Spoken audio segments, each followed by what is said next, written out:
Assalamualaikum warahmatullahi wabarakatuh. Waalaikumsalam. Kenalkan, nama saya Doi Lalit Majid. Saya dari Bootcamp Data Export Digital Academy, batch Desember. Di sini saya akan mempresentasikan hasil pendapat saya, di mana saya mengambil tema yaitu Netflix. Pertama, saya akan mulai dengan data engineering-nya. Oke, jadi yang pertama itu saya akan menjelaskan dulu tentang deskripsinya. Di sini deskripsinya menjelaskan bahwa teknologi play every person role in people life today. Jadi tiap hari itu kita menggunakan berbagai macam teknologi dan itu tidak akan luput dengan kehidupan kita. Terus kebanyakan yang kita gunakan adalah teknologi yang paling sering kita gunakan. Cuman kasusnya sini saya akan lebih mendidikan dengan Netflix, yaitu dengan konten atau podcastnya. Terus apa hubungannya dengan teknologinya? Jadi di teknologi itu berhubungan dengan washing in activity the request intensive in processing object. Jadi menonton itu adalah suatu aktivitas sehari-hari yang dimana di zaman sekarang itu menonton itu sudah bisa lewat HP atau mobile. Dan berkembangnya teknologi ini akan membuat kita lebih cepat dan tepat juga untuk melihat adaptasinya. Terus selanjutnya, apa itu Netflix? Netflix itu adalah layanan service yang memiliki beberapa produk seperti movie dan TV show, dan juga ada genrenya yaitu anime, dokumenter, dan lain-lain. Dan itu kita bisa lihat di internet, atau kan bisa tersambung dengan internet. Terus di situ kita juga bisa membeli beberapa produknya Netflix, dan kita bisa berlangganan sesuai paketnya, bisa per tahun, per bulan, ataupun per hari, nggak ada, tergantung dari harga yang mau kita beli. Terus di mana kita bisa menonton Netflix di mana saja, ataupun kita punya akunnya, atau kita sudah daftar Netflix dan kita sudah membeli paketnya, dan juga kita sudah harus memiliki aplikasi di mobile, di komputer ataupun di laptop, dan itu sudah tersedia di iOS atau Apple, Android, atau di Windows 10, dan sekarang sudah tersedia di Windows 11. Dan itu bisa digunakan kita dengan menggunakan aplikasi setelah kita download dan menyambungkan dengan internet. Selanjutnya itulah sejarahnya. Di sini dijelaskan di tahun 1997 itu ada dua orang yang bernama Reed Hastings dan Mike Hobdep, itu yang tinggal di Amerika, dan itulah orang yang menjadi pelopor Netflix. Terus selanjutnya di tahun 99, Netflix itu awalnya itu adalah hanya sebuah website online yang bisa dibilang sebagai penonton YouTube. Jadi dulu itu di Amerika sebenarnya di websitenya itu tahun 1999 itu udah ada website buat streaming. Tapi saya belum tahu jelas sih seperti apa bentuknya. Yang penting di sini jelasin bahwa dulu ada. Nah, terus di situ teman-teman bisa melihat beberapa judul-judul film di Netflix. Tapi dulu itu sebenarnya hanya beberapa video saja, belum bisa banyak karena belum ada tersedia database yang cukup besar. Jadi orang telah memulai secara full mungkin bisa ditonton dalam bentuk video, dalam bentuk DVD-nya. Jadi nanti teman-teman bisa membelinya secara online.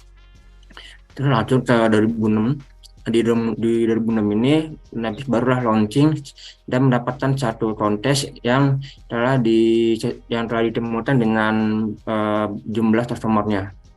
Nah, setelah 3 tahun kemudian barulah Netflix itu istilahnya melebarkan sayapnya di beberapa negara, atau membuat cabangnya di beberapa negara seperti Kanada, Austria, dan Israel, dan lain-lainnya.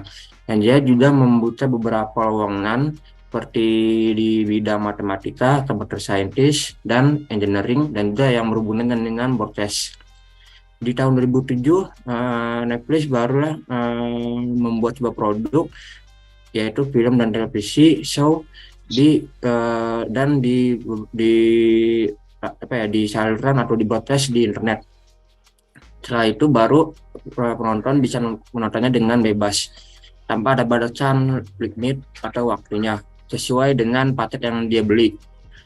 Setelah itu barulah tahun 2010 Netflix apa ya, dulu ya kan tahun 90 kan ada yang DVD-nya. Nah, tahun 2010 mereka sudah tidak menyediakan DVD lagi, jadi mereka full menyediakan secara streaming. Jadi orang-orang hanya bisa melihat, menonton filmnya atau TV show-nya hanya dengan mendengarkan streaming melalui internet.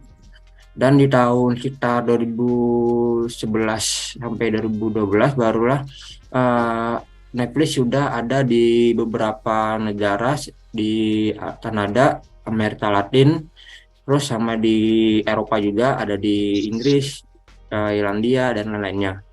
Di tahun 2016, Netflix sudah tersedia lebih dari 150 negara. Dan di semua negara itu sudah banyak drama-drama, seriesnya, dan juga film-filmnya yang di beberapa genre yang ada di layanan di Netflix-nya. Setelah itu barulah di tahun 2021 ke atas sampai sekarang itu sudah lebih dari 2.400 film dan TV show yang tersedia di Netflix. Jadi orang bisa menonton berbagai macam film atau TV show yang ada di Netflix. Selanjutnya itu adalah ini tombol Twitternya. Jadi di sini ada beberapa Twitter yang saya pilih saja. Sebenarnya masih banyak sih Mas. Cuman di sini saya cantumin yang mungkin bisa dibilang saingan senior lah di Netflix. Yaitu ada Watch TV, Flickr, Toho Movie, HBO, Amazon Prime, Blinkbox, Nob TV, Lovefilm.com, Disney, TV Plus dari Apple, Hulu, Macbook TV. Nah, terus kenapa saya memilih streaming service di kenapa saya memilih Netflix? Nah, ini terjadi di streaming service di Indonesia yang paling populer, yaitu adalah Netflix. Ini datanya dari Jakwas, waktunya di Januari sampai Maret 2022. Terus selanjutnya ini adalah berdasarkan Jakwas juga, cuma pertengahannya di April 1 2022 masih diunduh Netflix, yaitu sekitar 23%. Selanjutnya ini adalah aplikasi yang paling populer dipakai oleh masyarakat Indonesia, dan ini masih diungguli oleh Netflix sekitar 69% dari sumbernya itulah Populix. Nah, ini adalah project case-nya. Jadi di business requirement-nya itu yang pertama adalah need a dashboard for analysis business. Kita butuh dashboard untuk analisis bisnis. Terus kita membuat prediksi analisisnya, kita membuat data pipeline untuk database sistemnya.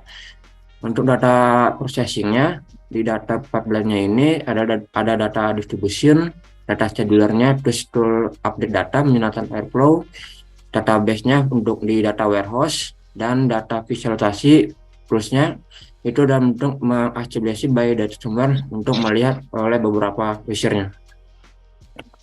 Selanjutnya ini adalah data arsitektur. Jadi di data arsitektur ini yang pertama itu adalah dari import data from Taggle. Jadi saya mengambil datanya itu dari Taggle sumbernya. Setelah saya dapat beberapa sumber dari Taggle, saya download lalu saya convert ke CSV. Nah, di CSV ini nanti akan saya oper lagi ke Amazon S3 untuk menjadikan data backup dan dijadikan data link sebagai data mentah. Data link-nya ini atau data mentahnya ini saya taruh di Amazon S3, baru saya olah di Python-nya atau store-nya di menggunakan menggunakan Python untuk proses ETL-nya. Nah, di proses ETL-nya ini akan saya pakai aplikasi Spark sebagai data processing-nya. Nah, setelah saya transform dan saya load, baru akan masuk ke data warehouse dengan Amazon RDS. Setelah semuanya proses berjalan dengan baik dan lancar, baru akan disedulingkan dengan Airflow sebagai updatean datanya sesuai jadwalnya, Mas. Setelah masuk ke data warehouse, nanti akan dijadikan data mart atau dalam bentuk SQL-nya. Di data mart ini akan digunakan oleh data analis maupun data scientist ataupun divisi bisnis lainnya yang berhubungan, dan akan digunakan bisa dalam bentuk visualisasi data maupun prediksi dan dijadikan API dalam bentuk machine learning-nya. Selanjutnya itu ini adalah proses ETL scheduling dengan Airflow-nya. Jadi seperti ini gambarannya di dalam website Airflow-nya yang sudah buat. Yang pertama dari mulai, terus Netflix, di data Netflix ini nanti akan dibagi dua, Netflix Movie dan Netflix TV Show. Di Navi dan TV Show ini akan saya satukan lagi di data fact table. Setelah semua proses berjalan dengan lancar, baru akan dinotifikasi dengan email dan selesai. Terus semua proses ini akan berjalan sesuai dengan waktu yang telah dijadwalkan dengan otomatis. Selanjutnya itu sini ada modeling data warehouse. Sini ada yang pertama ada Netflix, ada Netflix Movie dan Netflix TV Show, dan data dimasukkan dalam Netflix Fact Table. Jadi sebenarnya data dari Netflix ini sebenarnya datanya itu bukan seperti ini. Ini data dari beberapa join dari sumber. Cuma saya percepat saja agar lebih cepat saja. Jadi sebenarnya di awalnya itu emang membutuhkan waktu join yang terpanjang banget Mas untuk mendapatkan dari data yang store pods ini maupun popular ini. Nah itu baru ini adalah flowchart ETL AWS S3 ke RDS process-nya. Jadi ini adalah proses dari AWS S3-nya itu akan menyambung ke RDS-nya. Yang pertama itu kita menyiapkan datanya, kita ekstrak data dari Kaggle, terus kita lihat dataset di linknya. Sini ada linknya, kalau kita klik akan keluar sumbernya. Nah ini adalah sumber pertama yang saya dapatkan datanya Mas. Sebenarnya ada banyak sih Mas, cuman ini awal mula saya tertarik untuk mengambil data tentang Netflix. Oke, baik lagi ke PPT. Nah di sini dari kita melihat datanya, baru kita create database dan backup ke S3. Nah setelah di backup baru kita tampung di Python untuk proses ETL-nya. Setelah itu baru dari ETL-nya akan menggunakan library Apache Spark sebagai pengolahan datanya. Setelah itu baru kita load dan define INFP-nya untuk disambungkan ke database. Setelah itu baru kita buat dulu data frame-nya dari datasetnya, kita rapikan, kita transform yang sesuai dengan kebutuhan kita saja. Setelah itu baru kita masukkan ke data RDS-nya. Nah, di sini ada dua parameter. Kalau di data RDS-nya itu berhasil, maka akan lanjutkan dengan pre-success. Kalau gagal, maka dia akan dilanjutkan dengan tenor connect dan dilanjutkan dengan end. Nah, kalau berhasil, berarti akan lanjut lagi ke upload data to RDS progress. Sama ada dua parameter. Kalau berhasil dia sukses, kalau gagal dia tenor. Nah, di sini kemarin saya sudah coba dan dia itu berhasil. Dan setelah berhasil datang masuk ke database PostgreSQL sebagai data warehouse untuk digunakan oleh data scientist maupun data analis. Setelah semua proses berhasil, maka akan didulingkan dengan Airflow, di mana yang pertama dengan menggunakan data knowledge sebagai data dummy-nya, itu baru akan muncul di Airflow JW atau di tampilan website-nya, dan baru akan discheduler cara jadwalnya dan masuk ke dalam data warehouse atau database-nya. Dan selesai. Selanjutnya, nah ini ada visualisasinya. Ini saya membuat dua dashboard. Ini dashboard pertama. Ya. Iya, dashboard keduanya. Dan ini adalah dashboard summary-nya. Jadi sebelumnya saya jelaskan. Coba lihat dashboard sebelumnya, Mas. Yang mana, Mas? Dashboard yang pertama, ya.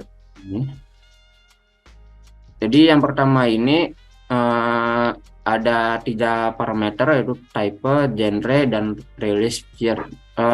Di dua dashboard sebenarnya sama sih, cuma ada 3 tipe doang, karena emang sudah otomatis kan datanya.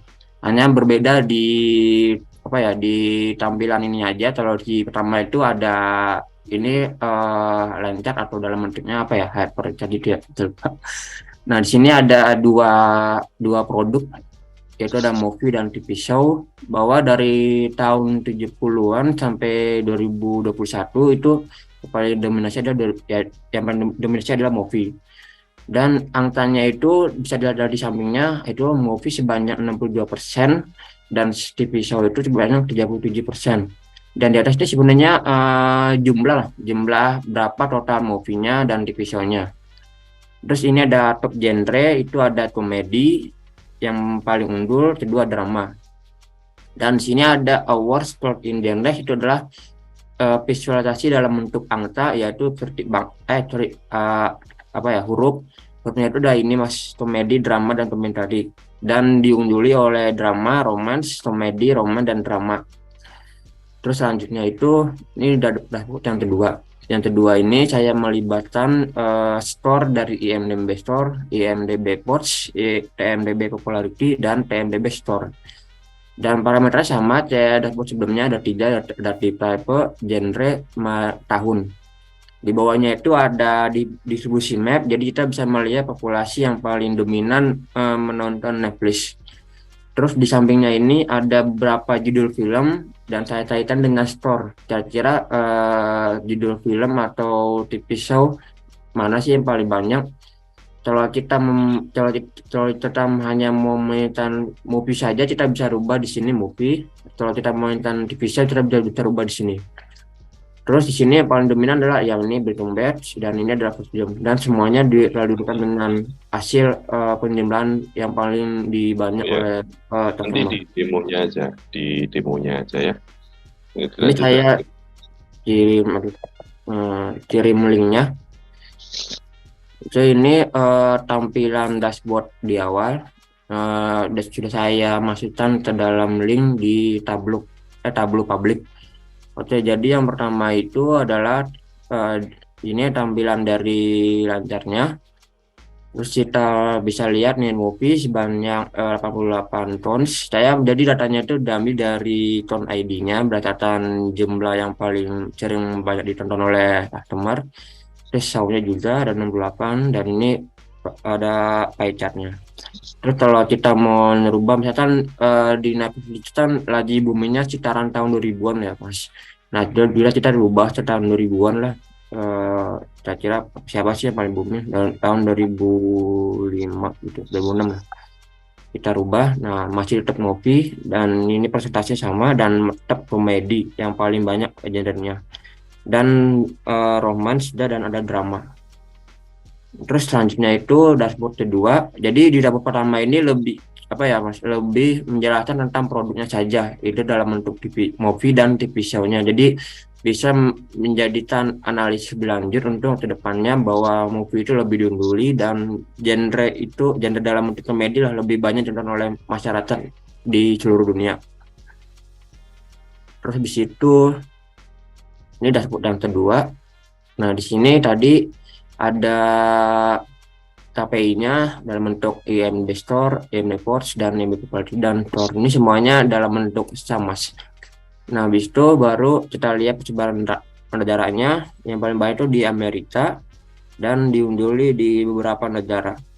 Terus kita rubah lagi tadi ke tahun 2000-an yang sering banget ditonton oleh masyarakat tahun 2006 lah. Nah, setelah semuanya berubah, nah di sini kan ada beberapa judul film. Nah, jadi di beberapa judul-judul film atau movie ini kita bisa menclik ini nanti akan masuk ke dalam YouTube sebagai trailernya. Bisa ditonton dalam bentuk video pendek. Jadi gunanya itu kalau misalnya ada user atau customer yang ingin tahu tentang film tersebut atau movie atau TV tersebut, jadi bisa lihatnya di YouTube Mas, seperti ini contohnya. Misalkan saya mau klik tentang TV show-nya Our Planet, saya klik, mata akan masuk ke YouTube dan akan tampil gambar seperti ini Mas.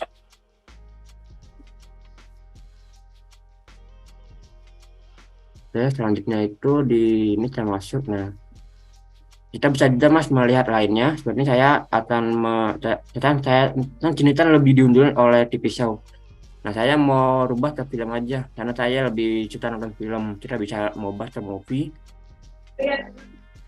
Nah, di movie ini bawa dari tahun 2006 sampai 2021 Mas ya. Ini yaitu movie di Nightcrawler dan di bawahnya itu bawah adalah populatif. Jadi yang ini cara bisa klik movie-nya atau keluar seperti ini Mas.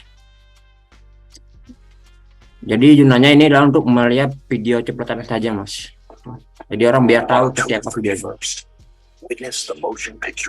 Nah, setelah itu saya akan lanjutkan lagi ke bagian PPT-nya. Selanjutnya ini adalah saya akan menjelaskan tentang data science. Di sini adalah project test-nya itu yang pertama ada business development.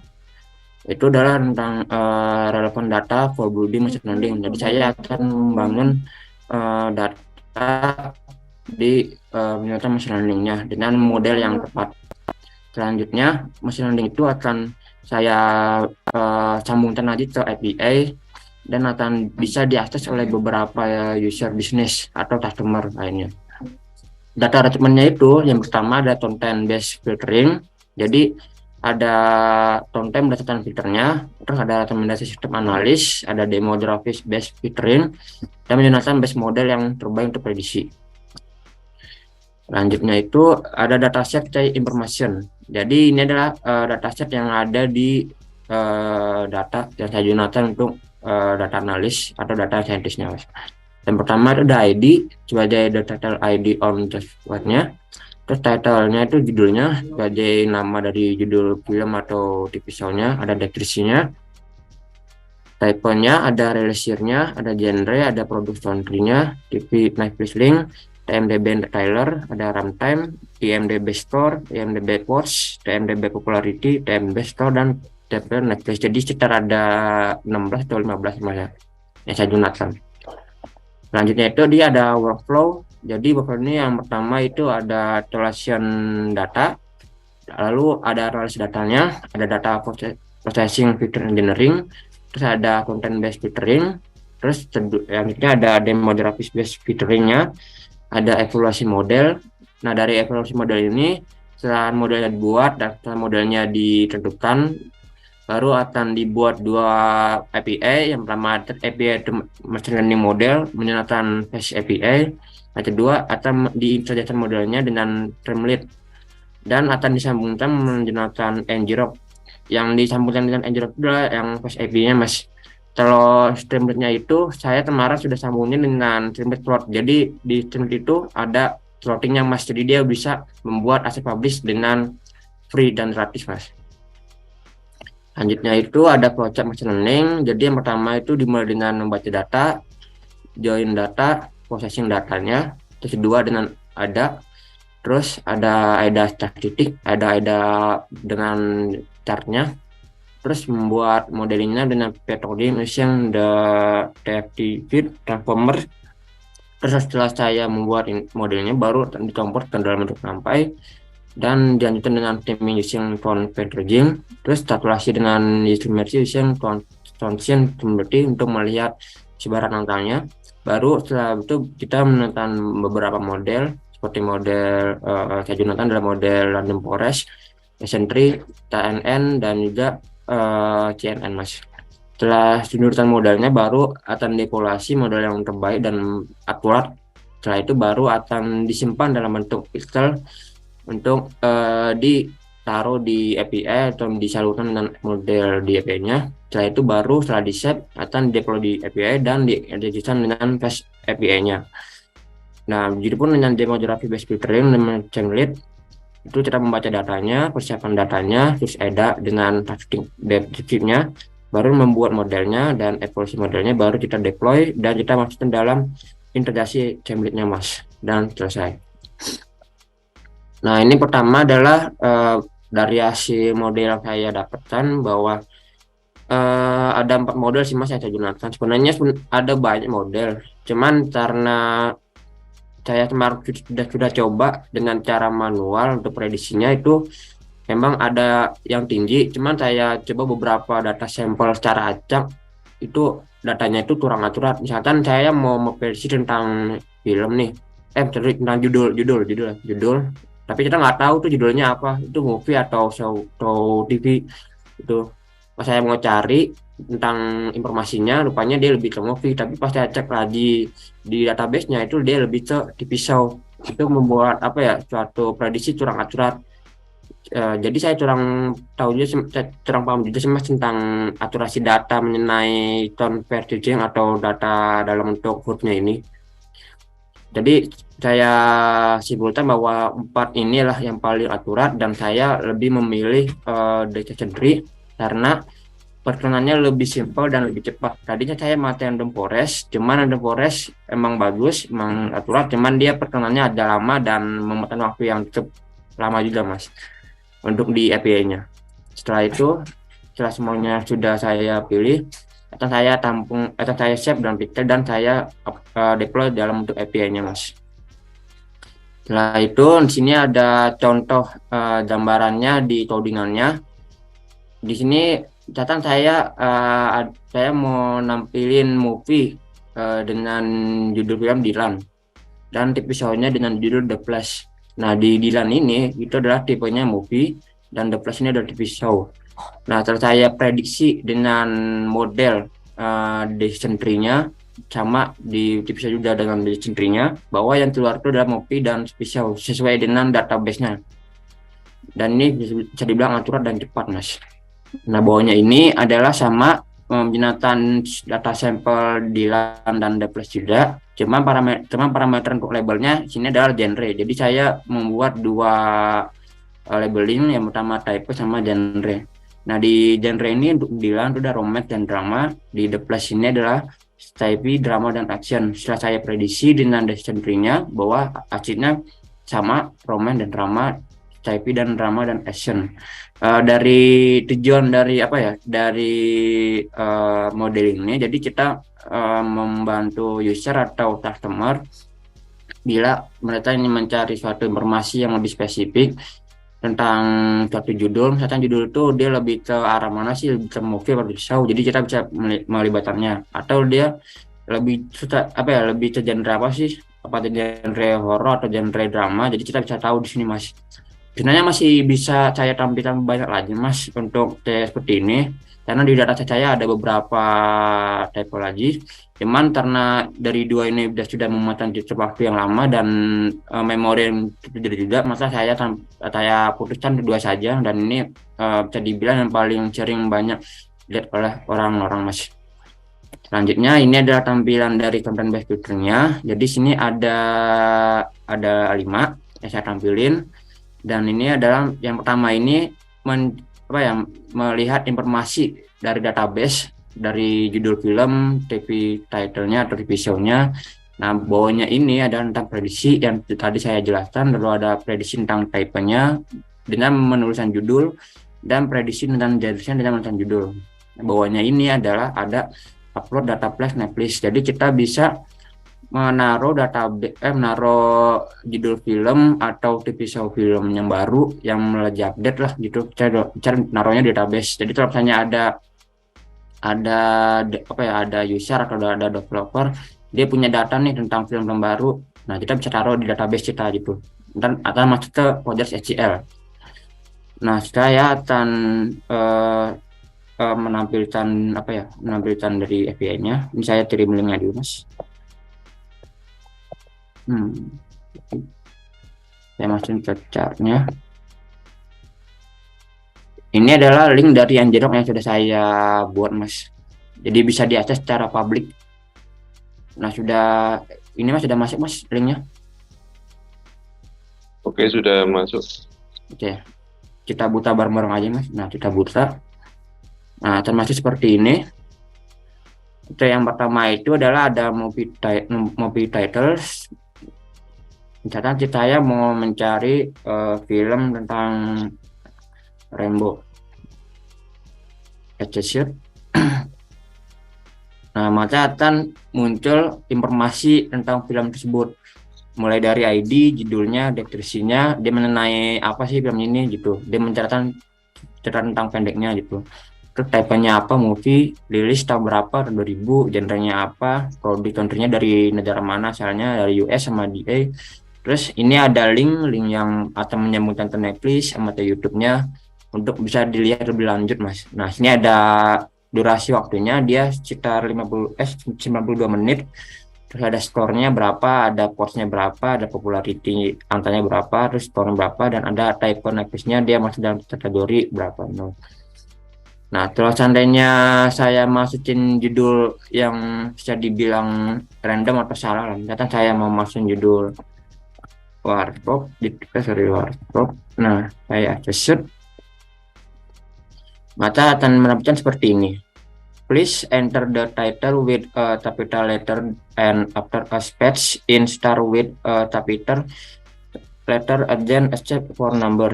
Jadi ini ada salah sini, ini harusnya bisa ke bawah. If it is according to the produce and still no movie in phone, the movie is not available. Jadi dijelasin yang di awalnya ini, bahwa tolong masukkan judul film diawali dengan huruf besar, dan apabila setelah judul itu menyertakan spasi harus dengan diawali dengan huruf besar lagi, kecuali angka. Tapi kalau seandainya kita sudah menyenangkan parameter di atau prosedur yang telah saya tetapkan seperti ini dan hasil tidak muncul, berarti bisa dibilang judul film tersebut emang tidak ada di database-nya, atau database-nya bisa dibilang belum update, Mas. Tuh. Nah, selanjutnya itu ke bagian titles. Sebenarnya di sini udah sama, cuman hanya beda produk aja. Kalau ini kan lebih ke movie, ini lebih ke relasinya atau TV show-nya. Misalkan saya menulis film tentang Breaking Bad, maka akan keluar informasinya, Mas. Breaking Bad, dia menciptakan film apa, ini apa, dan ada runtime-nya. Dan ini sama saja seperti di atas, cuman di ini lebih tertipis. Nah, untuk permasalahannya juga sama. Kalau misalnya seandainya yang di hurufnya ini kan dia masih di awal sama di spasi. Nah, kalau seandainya dia saya kecilin jadi B kecil sama B kecil juga, maka yang muncul itu seperti ini, Mas. Nah, seperti ini. Jadi sini sebenarnya sudah jelaskan bahwa jadi huruf yang dimasukin di awal itu memang harus gede, sama yang di apa ya, yang di setelah spasi itu udah harus gede, karena di database-nya emang coba seperti itu, Mas. Jadi belum ada judul yang cara apa ya, secara random lah gitu. Selanjutnya itu di prediksi type-nya. Nah, jadi di sini kita bisa menganalisis sesuai dengan type-nya. Misalnya kita mau mencari suatu film atau suatu TV show, tapi kita nggak tahu nih dia lebih ke movie apa lebih ke TV show. Nah, kita bisa nyari di sini. Misalnya saya mau nulis tentang tadi apa ya, The Flash dah. The Flash. Kita klik. Nah, dia lebih ke TV show, tuh, Mas. Jadi kita tahu informasinya. Nah, enaknya di sini itu kita bisa nulisnya bebas, Mas. Kalau tadi kan ada apa ya, ada ketentuan apa ya masing-masing lah gitu. Kita nggak boleh nulisnya asal. Nah, kalau di sini bebas, kita mau nulisnya kita nulisnya kecil semua boleh, itu mah The Flash. Kita shoot. Nah, maka hasilnya sama, Mas. Jadi di data ini saya sebenarnya sudah bikin dua parameter, yaitu apa ya, huruf kecil huruf besar. Jadi orang-orang bisa nulis dengan cara random tanpa harus menciptakan kira-kira dia ini seperti apa sih hurufnya gitu, Mas. Nah, selanjutnya itu di prediksi yang kedua itu tentang genre. Sama tadi kita bisa menulis huruf dengan bebas. Misalkan saya mau nulis Dilan dalam bentuk kecil semua ya, Dilan tahun 90. Saya search bahwa dia itu lebih ke apa ya nih, jangan Mas, ini saya salah ini aja, berarti biar aja.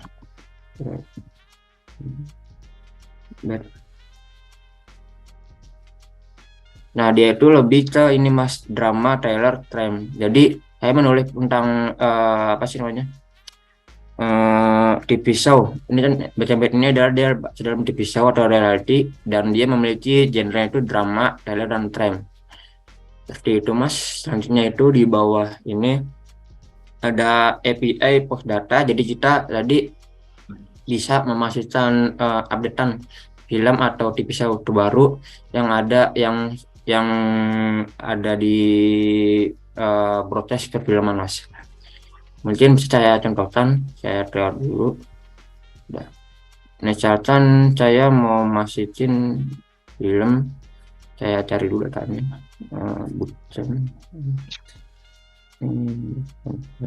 Netflix.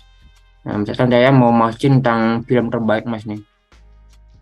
Klik, kita oke. Just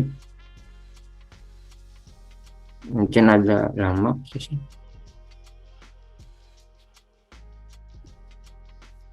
Nah, di sini ditulis bahwa success upload data and insert data to database. Kita masuk ke database-nya dulu, Mas. Saya sebelum buka. Database. Kita buka dulu.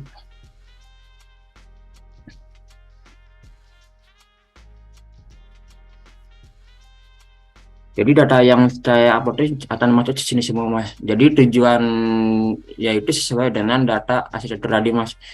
Jadi belum ke data lagnya mas. Jadi saya masih fokus ke data apa sih data warehouse-nya. Jadi biar bisa langsung digunakan oleh user. Nah datanya itu akan masuk dalam database project. Saya buka dulu. Nah, nah kebetulan di sini sebenarnya saya kemarin sudah masukin beberapa data mas. Dan data yang tadi saya masukin itu ada di sini mas. Jadi parameternya itu sebenarnya sudah saya namain dengan parameter name movie dan TV show. Jadi data yang tadi yang saya masukin yang di sini itu udah data yang ini mas. Dan kalau kita tampilin hasilnya seperti ini mas. Nah, saya view all row.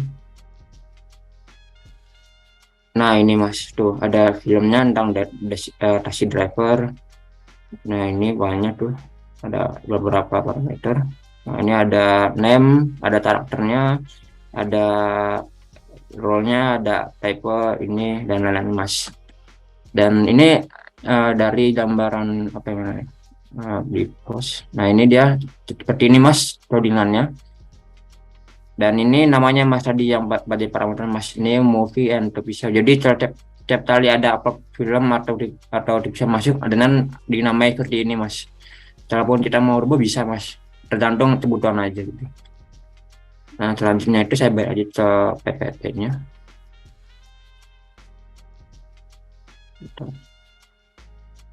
Nah yang kedua ini ada demography based filtering. Jadi ini adalah yang akan digunakan oleh Streamlit. Jadi seperti ini parameternya mas dalam bentuk codingannya. Jadi di sini saya membuat rekomendasi movie. Dan sini ada beberapa parameternya seperti indeks. Saya membuat indeks dulu untuk diprediksi dengan judul. Terus identitasnya saya sorting lagi dan saya list dengan angkanya dalam bentuk similarity parameter map. Jadi similarity map ini sebenarnya akurasi dari teks yang saya buat di modeling dari bentuk similarity-nya atau di convergence mas di Etherland.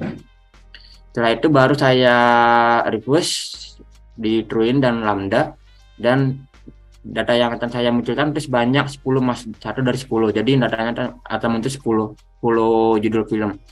Nah sini ada contohnya. Kalau seandainya saya milih judul film Dilan, akan muncul beberapa sistem rekomendasi dari Dilan tersebut seperti Dilan 91, Quartet dan Undeveloped dan lain-lainnya mas. Di bawahnya ini sama, saya di atas parameternya, cuman ini lebih terproduknya lebih TV show, dan saya mengambil 10 TV show saja. Dan di sini saya mencoba testingnya dengan data dari database, yaitu dengan judul TV show-nya itu The Flash. Dan saya klik dan muncul rekomendasi sistemnya seperti ini. Yang pertama adalah judul TV show-nya The Time, yang kedua The Unmanned, dan ketiga itu udah The Netboard dan lain-lain mas. Terus ini adalah tampilan dari Netflix-nya seperti ini. Jadi yang pertama itu ada logonya, ada ini adalah welcome to my project, ada tentang depresinya, dan ini ada tentang movie the division Netflix recommendation system. Di sini ada select box. Jadi di sini nanti ada tiga parameter yang akan kita bisa ada 2 parameter yang bisa kita pilih. Mungkin saya bisa ngirim linknya di kolom chat. Bentar.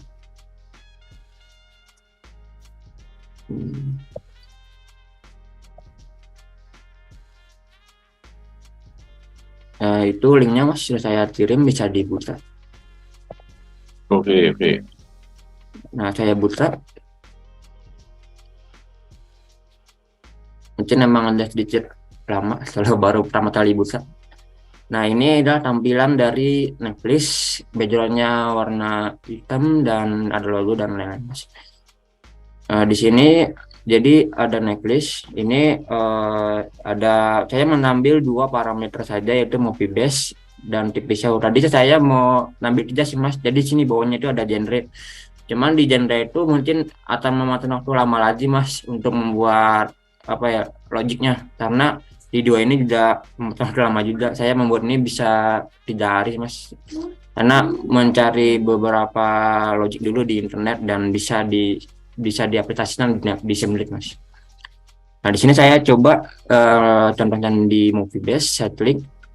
Nah, di sini nanti dia akan muncul beberapa parameter lagi seperti select movie. Jadi nah di bawah sini ini masih ada perintah please select movie. Jadi kita diberitahukan untuk memilih filmnya dulu. Nah, kita pilih, misalkan kita pilih film tentang The Blue Lagoon. Nah, di sini di bawahnya ini watch to play movie poster. Jadi kita bisa menampilkan poster atau tidak gitu. Tinggal pilih parameternya aja. Kalau kita mau nampilin yes, kalau kita tidak mau nampilin no. Karena kita di sini mau mendapatkan apa ya, mau mendapatkan hasil yang lebih bagus, kita tampilin aja posternya. Jadi biar bisa tahu itu nampilannya. Kita show recommendation. Bentar. Nah, di sini jadi yang pertama itu ada number of movie you want. Jadi kita bisa mengambil beberapa rekomendasi sistem dari 1 sampai 10. Kalau saya mau hanya satu saja bisa satu saja, tapi kalau saya seandainya mau ngambil 2 lah atau 3 gitu, kita saya mengambil 3 terus 3 sorry, mengambil 3 oke, 3 sistem rekomendasi. Sebentar nih lagi loading masih. Nah jadi di sini ada judul, ada posternya, ada gambarnya. Nah ini ada deskripsinya mas, menceritakan tentang filmnya tersebut. Dia menceritakan film apa cara pendek. Nah kita menampilkan ini ya, menampilkan sistem apa sih, sistem rekomendasi. Nah sini akan muncul 3 mas. Nah ini bahwa versi ini tidak tuh. Nah kalau kita mau lebih lanjut tentang filmnya, kita bisa klik ini mas. Klik ini, nanti ini akan nyambung ke apa sih, ke website dari Netflix seperti ini. Jadi orang bisa membeli filmnya atau membeli paketnya di Netflix. Dan sini ada judulnya, ada deskripsinya, ada artis yang main siapa aja, ada tahun, ada apa sih, ada ini 18+, ada runtime-nya, ada asal negaranya. Jadi data dari gambar ini, dari judul ini sama deskripsi ini sebenarnya dari sini semua mas, asalnya dari sini semua. Jadi ini menyenangkan beauty shop mas. Kalau kita lihat lagi codingannya, saya buka dulu.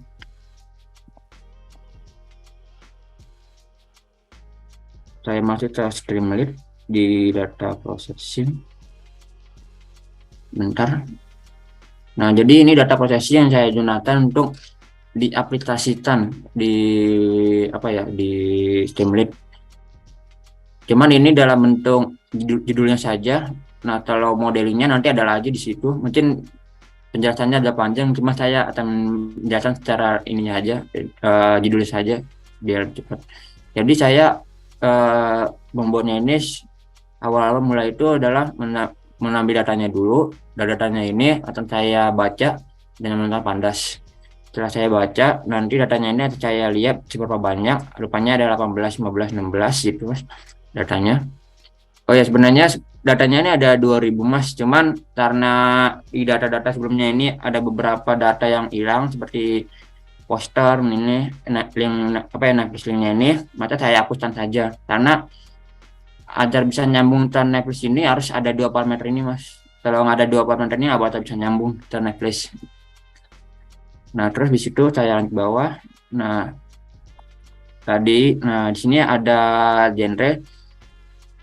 Saya melihat genrenya dulu, bawahnya lagi ada. Nah jadi di datanya ini nanti saya akan di copy dulu datanya. Saya mengambil beberapa data yang penting seperti title, description, dan lainnya. Setelah itu setelah saya sudah buat beberapa data kopiannya untuk data movie dan data TV show-nya yang ini, baru saya buat lagi dalam bentuknya.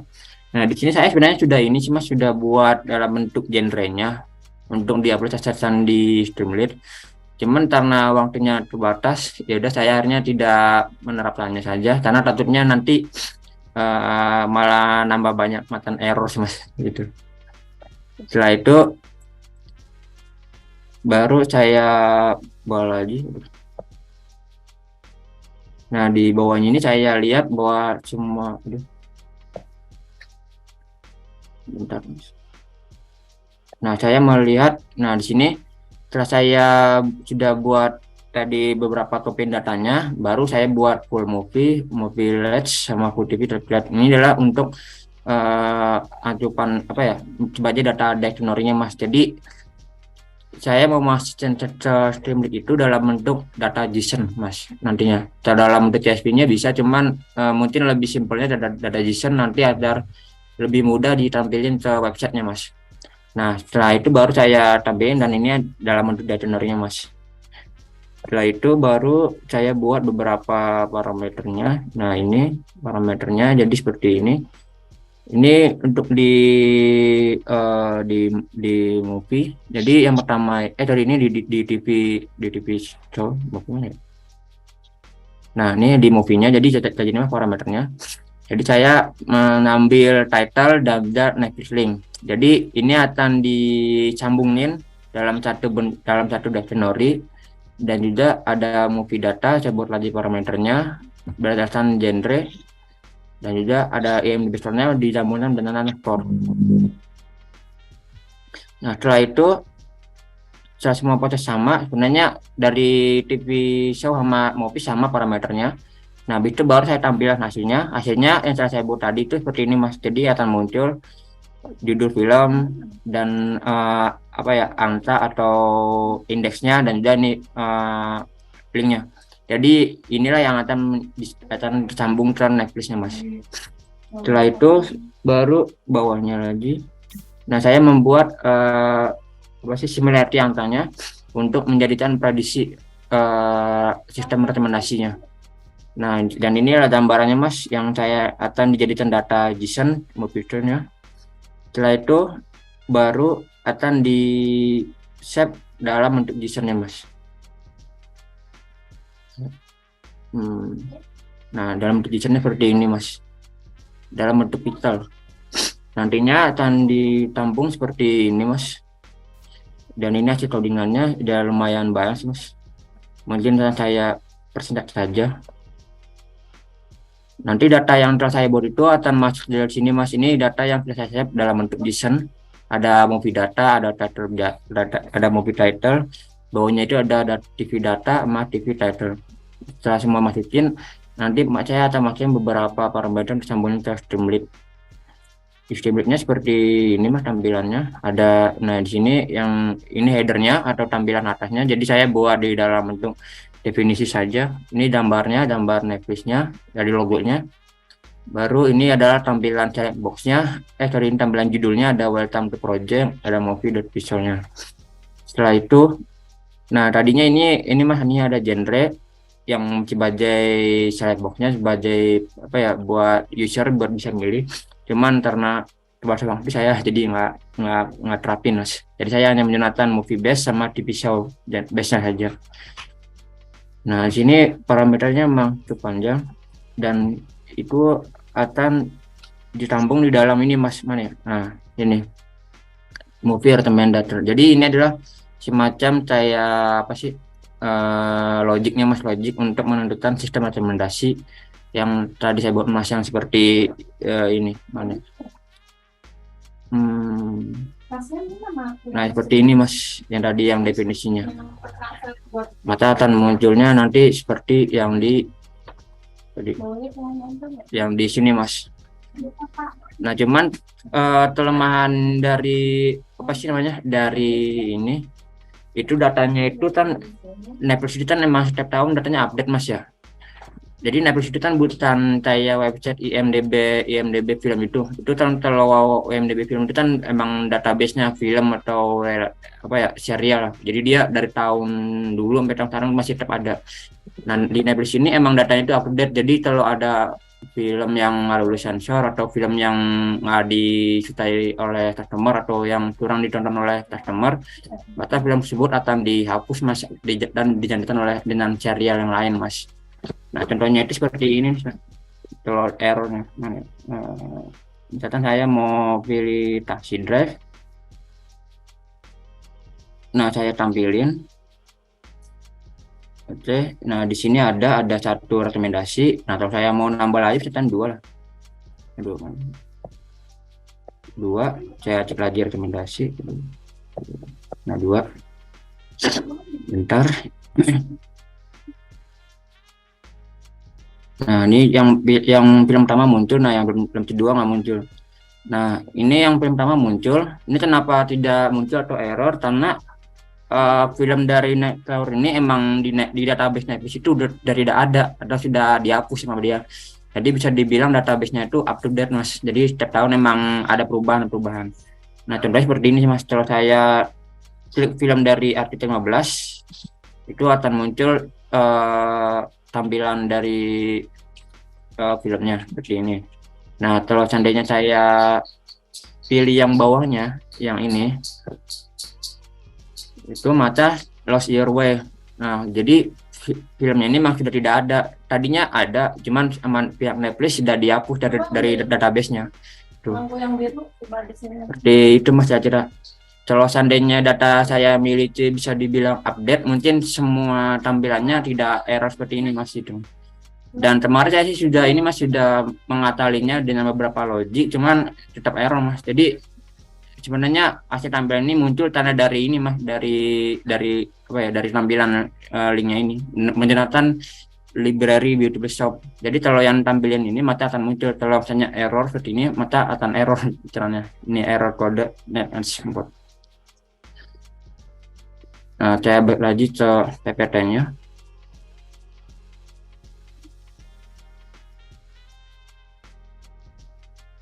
Nah, di sini ada summary singkat. Jadi kelemahannya itu adalah di dataset saya itu di Saddle itu emang tidak memiliki nilai yang sama dari beberapa sumber. Terus yang kedua itu dependensinya untuk eksplorasinya itu bisa dibilang kurang karena mungkin emang karena waktu terbatas, maka saya dipercepat saja untuk mengambil analisanya. Terus untuk mencari apa ya, data-data yang update itu emang ada sulit, Mas, karena perihal ini data Netflix ini emang bisa dibilang data yang tertutup oleh dari Netflix dan sumbernya itu emang belum tahu saya di mana harus dapat lagi. Terus sama untuk mencari tadi di bawahnya setting limit data informationnya short the less data. Jadi untuk mencari data update terakhirnya emang sulit, Mas. Jadi itu yang menjadi problem saya. Terus solusinya apa dari aset curang ini, yaitu saya looking for the right data for the needs of the project. Di saya mencari data yang menjadi acuan. Nah, saya kira data yang bisa disambungkan atau bisa dijalankan dengan beberapa sumber lainnya.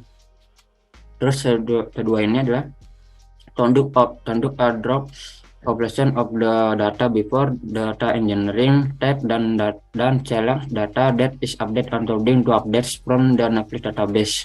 Jadi saya harus siap lagi lah, istilahnya harus menganalisa lebih lanjut lagi dan harus mengevaluasi datanya untuk bisa menjoinkannya dengan data-data yang bisa dibilang yang akurat dan mudah dipahami lah, Mas, untuk jadikan modeling nantinya. Terus lanjutnya ini add information in the movie dan TV show recommendation system to make it easier for user to trust recommended movie and TV show. Jadi solusinya yang terbaik itu ya, Mas, kalau menurut saya ya, setelah saya mencari data yang tepat, terus menganalisa datanya, membuat ada yang bagus, itu dengan data yang bisa data yang update, Mas, dari data yang tadi saya ini. Kalau misalnya saya udah analisa bagus, saya udah membuat model yang bagus, tapi kalau datanya update ya mungkin akan kurang juga, Mas. Saya tanda di Netflix itu ada beberapa data yang memang nggak bisa ditampilin gambarnya atau judul deskripsinya karena datanya itu sudah dihapus oleh pihak Netflix. Dan satu-satu cara ya kita harus mencari data yang update, Mas, gitu. Mungkin sekian itu saja yang bisa saya sampaikan. Kurang lebihnya mohon maaf dan terima kasih.